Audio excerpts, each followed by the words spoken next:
வணக்கம், நான் நிரோஷன்.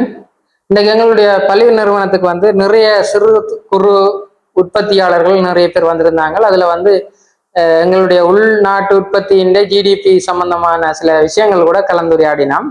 அதுன்ற ஒரு தொகுப்பை பற்றி பார்க்கலாம்.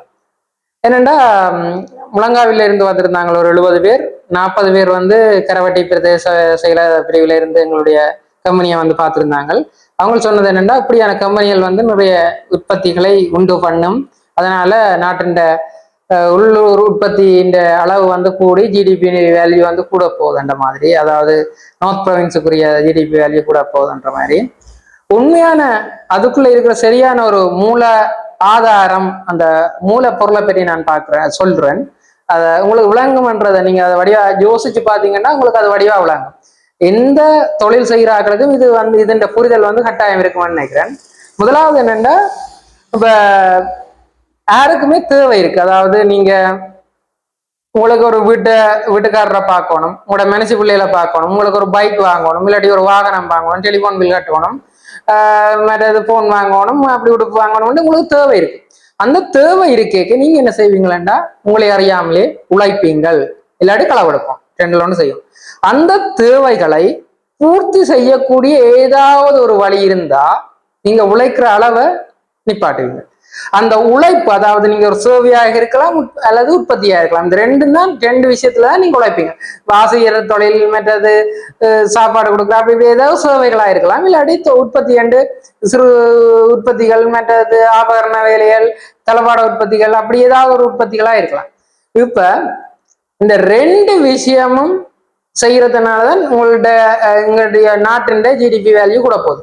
உங்களுடைய தேவைகள் பெருசாக, உங்களோட உழைப்பும் பெருசாகணும். நீங்க பெரிய வீடு கட்டணும், உங்களுக்கு பெரிய நிறைய உபகரணங்கள் வாங்கணும், அப்படி உங்களுக்கு 5 பிள்ளைகள், பொம்பளை பிள்ளைகள், அவ்வளவு பிள்ளைகளுக்கு சீதனம் கொடுக்கணும்னா நீங்க நிறைய உழைப்பீங்களே.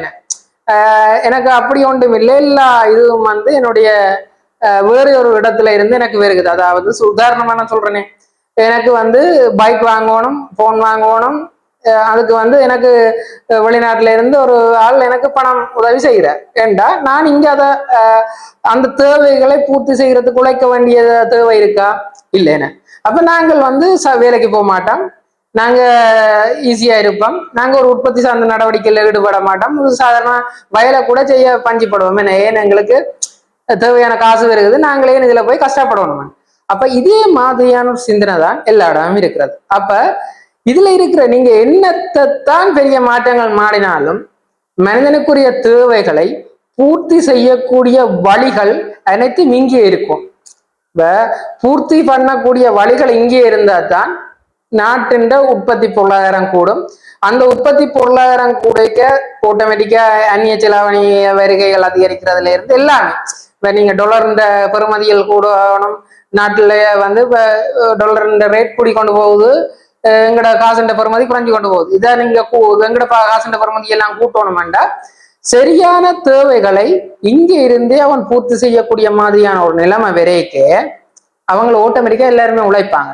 நாங்கள் அதுக்குரிய வாய்ப்புகளை கொடுக்காம இருக்க எல்லாருமே யாருண்டாலுமே எந்தாவது ஒரு வழியில வெளியிடத்துல இருந்தோ இல்லாட்டி வேறு ஒரு வழியாலேயோ பணங்கள் உள்ளுக்குள்ள வரைக்க இதுக்குரிய வாய்ப்புகள் குறைஞ்சு கொண்டுதான் போகும். நீங்க என்னதான் குட்டிக்கரணம் போட்டாலும் எங்களோட நாட்டுல ஜிடிபி வேல்யூ கூட்டுறதுக்குரிய வாய்ப்புகள் குறைவா இருக்கிறதுக்கு காரணம் இளைஞர்கள் அவர்களுடைய தேவைகளை வேறு ஏதோ ஒரு வழியில பூர்த்தி செய்து கொண்டிருக்கணும்.